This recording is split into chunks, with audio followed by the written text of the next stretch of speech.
2022년 5월 25일 수요일 하나님께서 우리에게 주시는 말씀은 사무엘상 12장 1절에서 15절의 말씀입니다.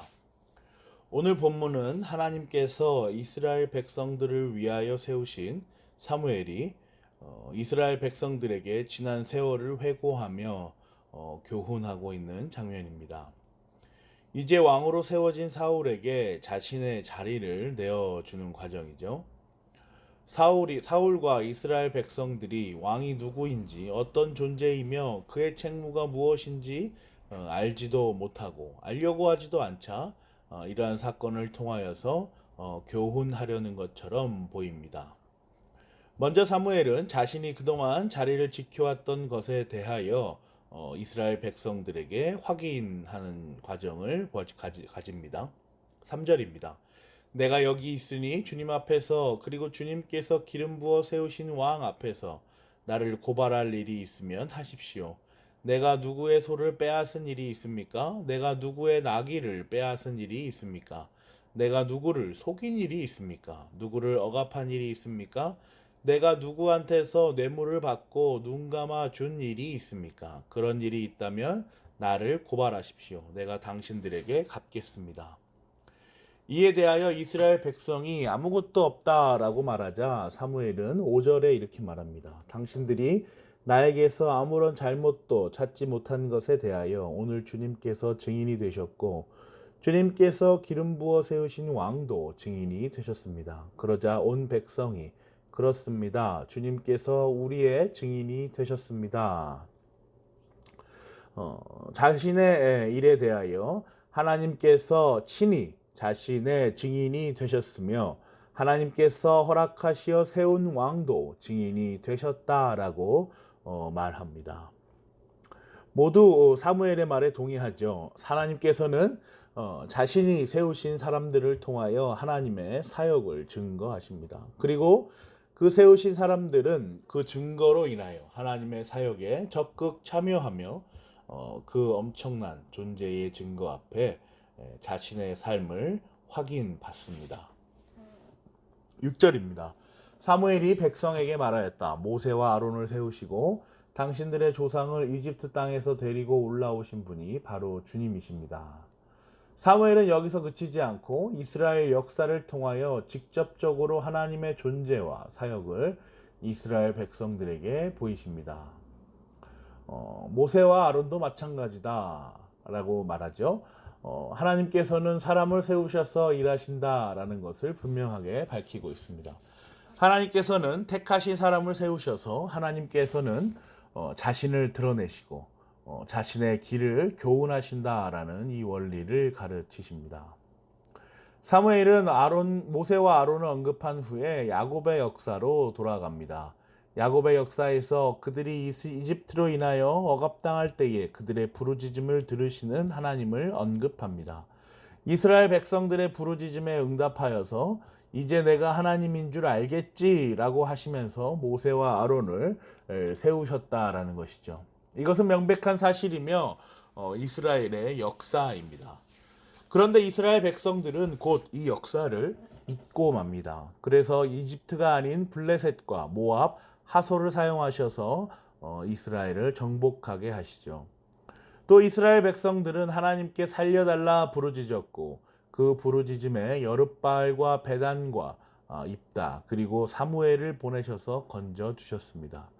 그러나 이스라엘 백성들은 변하지 않았습니다. 암몬이 또 쳐들어오자 그동안 왕으로 존재하시며 일하셨던 하나님을 버리고 다른 왕을 달라라고 간청하며 부르짖은 것입니다. 이 부르짖음을 하나님께서는 또 들으십니다. 이제는 사울 왕을 세우시죠. 사무엘이 살고 있는 현재까지 이스라엘 백성들은 늘 변함없이 하나님을 배반하는 모습을 보여줍니다. 하나님의 마음을 아프게 하면서 말입니다.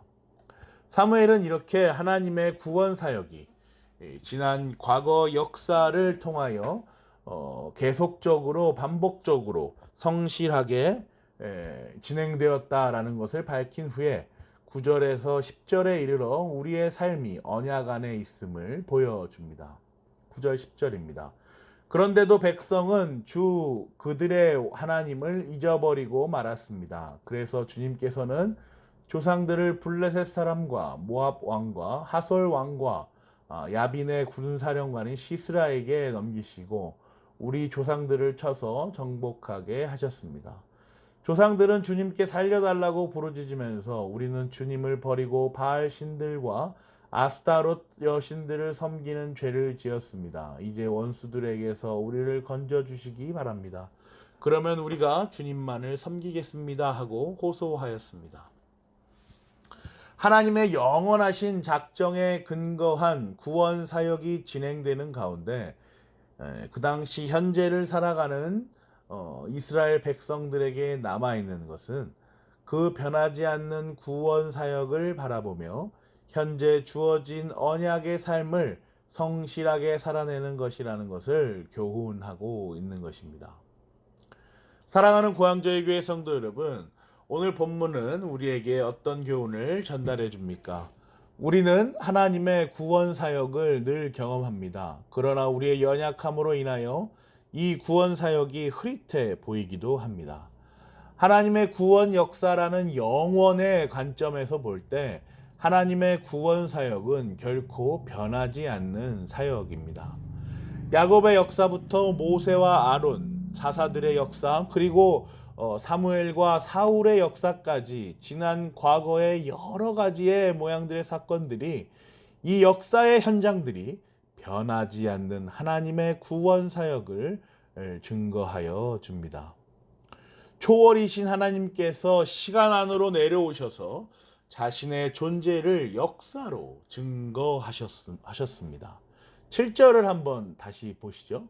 내가 주님께서 당신들과 당신들의 조상을 구원하려고 하신 그 의로운 일을 주님 앞에서 증거로 제시하고자 합니다. 하나님께서 영원전 택하신 자들을 구원하시려고 하신 그 의로운 일, 무엇을 말하고 있죠? 예수 그리스도께서 성육신하시어 자신의 의를 알지도 못하는 그 의를 알지도 못하는 이미 예정된 성도들에게 전가하여 주신 사건이 바로 그 의로운 일이라는 사건입니다. 자신의 의를 우리에게 전가하여 주심으로 우리는 의롭다 여겨짐을 받았습니다. 이 의의 사역을 사무엘상은 예수 그리스도께서 성육신하시기 전부터 구약시대에 이미 기록하고 있는 것이죠. 그리고 이 의의 사역은 곧 하나님 앞에서의 증거입니다. 견고하며 확실한 증거이죠. 우리의 시간 안에서 일어난 확인된 사건이기 때문입니다. 하나님의 초월적 사역이 우리의 역사, 시간 안에서 일어났습니다. 하나님의 존재가 우리의 시간 안에서 역사로 드러나는 것입니다. 그리고 이 역사로 이미 예정된 성도인 우리는 하나님의 존재를 확인합니다. 정말 하나님께서 일하시는구나, 존재하시는구나, 나를 반드시 구원하시는구나를 확인하는 것이죠. 오늘 본문은 이 의로운 일, 의의 전과 이후에 관하여서도 기록하고 있습니다. 바로 언약의 자리입니다. 하나님께서는 사무엘을 통하여 이스라엘 백성에게 언약의 본질을 교훈하십니다. 이미 예정된 나의 백성, 성도들에게 그들이 어떠한 책임과 의무를 가지고 있는지 보여주십니다. 오직 하나님 한 분만을 왕으로 섬기며 그 명령에 순종한다면 모든 일이 잘 될 것이다. 그러나 그렇지 않다면 멸망될 것이다 라고 하나님께서는 말씀하십니다. 모든 일이 잘 된다라는 말씀은 어떻게 이해되어야 하며 멸망될 것이다라는 말씀은 또 어떻게 이해되어야 합니까? 하나님께서 주관하시는 모든 시간의 흐름, 그 역사가 자신의 삶을 통해 보여질 것이라는 겁니다. 다시 말하면 하나님께서 알지 못하고 하나님의 명령에 순종하는 것이 무엇인지 알지 못할 때에는 자신의 삶을 통하여 일어나는 모든 일들에 대하여 하나님을 이해할 수 없을 거라는 것입니다. 그러나 하나님의 명령 안에서 그의 존재를 사모하고 순종하며 살아간다면 하나님께서 이루시는 그 일들을 바르게 해석할 수 있으며 그것이 좋아 보이든 좋아 보이지 않든 결국에 마침내 이루실 하나님의 사역을 소망할 수 있는 능력이 생긴다는 것입니다.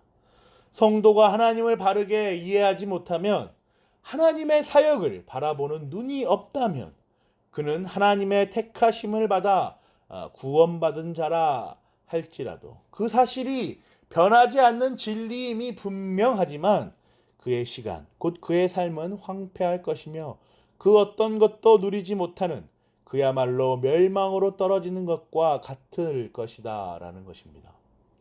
풍성해야 할 성도의 삶이 영적인 가난에 시달려 늘 쫓기는 삶으로 나아갈 수밖에 없다라는 것이죠. 그러므로 사랑하는 고향제일교회 성도 여러분, 우리의 삶에 산재하여 있는 하나님의 존재와 그의 사역을 사모하십시다. 그 충만한 은혜를 누리며 살아가시기를 간절히 기도합니다. 아멘.